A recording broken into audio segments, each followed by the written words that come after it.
কাঁকরোলের চারা একবার বসালে কিন্তু আর পরে আর বসাতে হয় না। ওই জায়গায় যে জায়গায় বসাবো সেই মাটিটাকে যদি আমরা না শিফট করি তাহলে দেখা যাবে কি এক এক টবের মধ্যে আবার পরপর কিন্তু হতেই থাকে। আর এটা কিন্তু এক সিজনই হয়।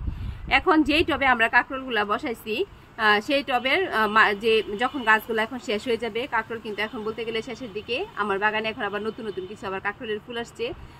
তো সেই টবের মাটিটাকে আমরা কিছুই করব না, এমনি রেখে দিব। আর যদি মাটিটাকে শিফট করি তাহলে তার ভিতরে যে আলুর মতো এক ধরনের কন্দ হয় আর কি, মূলের মধ্যে এক ধরনের আলুর মতো হয়, সেটাকে কন্দ বলা হয়। তো সেটাকে আমরা যে কোনো অন্য একটু মাটি দিয়ে একটু হালকা করে চাপা দিয়ে রাখবো, খুব বেশি পানি দিব না কিন্তু, তাহলে কিন্তু আবার কাঁকরোলের ওই কন্দগুলা পচে যায়। তো অনেক আপু তোমরা বলছো তোমাদের কাঁকরোলগুলা হলুদ হচ্ছে, আবার বলছো সেখানে পুরুষ চারা নাই। কাঁকরোলের পটলের মতো কাঁকরোলেরও কিন্তু পুরুষ চারা আর স্ত্রী চারা হচ্ছে আলাদা থাকে। মানে পুরুষ গাছে শুধু পুরুষ ফুল আসে, স্ত্রী গাছে শুধু স্ত্রী ফুল আসে। শুধু তোমাদের এখানে পুরুষ গাছ নাই, সেজন্য হচ্ছে কাঁকরোলের মানে স্ত্রী কাঁকরোল ধরছে কিন্তু সেটা টিকছে না, হলুদ হয়ে যাচ্ছে। অবশ্যই যে এখান থেকে চারা আনবে কিংবা কন্দটা জোগাড় করবে সেখান থেকে বলে আনতে হবে যে কাঁকরোলের মানে পুরুষ স্ত্রী যেন দুইটাই থাকে। অনেকগুলা স্ত্রী কন্দের সাথে কিন্তু যে কোনো বা চারার সাথে দুইটা, যে কোনো একটা দুইটা হলেই কিন্তু কাঁকরোলের পুরুষ একটা দুইটা চারা বা কন্দ হলেই কিন্তু হয়ে যায়। তো আমি আমার এখানে যে কাঁকরোলের মূলগুলো আনছি সেটা গার্ডেন সিডস থেকে আনছি। আমার এখানে 2 সেট মূল নিয়ে এসেছিলাম, তো সেখানে 3টা পুরুষ চারাও কিন্তু ছিল। এখন যেই অবস্থায় আছে, এখনো আবার নতুন করে কিছু ফুল আসতেছে, মানে কাঁকরোল সহ ফুল আসতেছে, আবার সাথে সাথে পুরুষ ফুলও আসতেছে। এখন আমি গাছগুলাকে কিছু করব না। সেপ্টেম্বরের প্রথম দিক দিয়ে হচ্ছে গাছগুলাকে যখন কেটে ফেলবো তখন এই টব সহই আছে আমি এইভাবে রেখে দিব।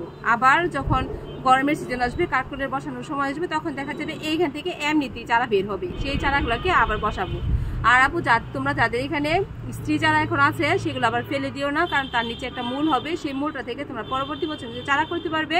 শুধু পুরুষ চারাটা আনলেই হয়। কিছু কিছু নার্সারিতে পুরুষ চারা আছে, আবার যদি না হয় তাহলে অনলাইনেও পাওয়া যায়, আবার কিছু কিছু জায়গা থেকে পাওয়া যায়।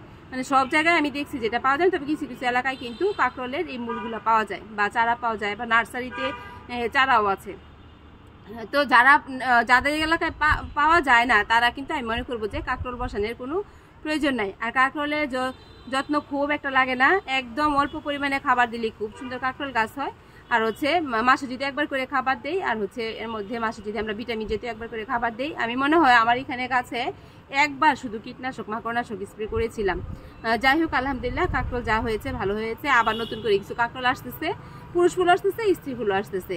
তো এখন আর বসানোর সময় নাই কাঁকরোলের। যদি সামনে কেউ বসাতে চায় ফেব্রুয়ারি মাসে, তাহলে কিন্তু অবশ্যই পুরুষ আর স্ত্রী দুইটাই চারা অথবা কন্দ দুইটাই জোগাড় করে হচ্ছে বসাতে হবে।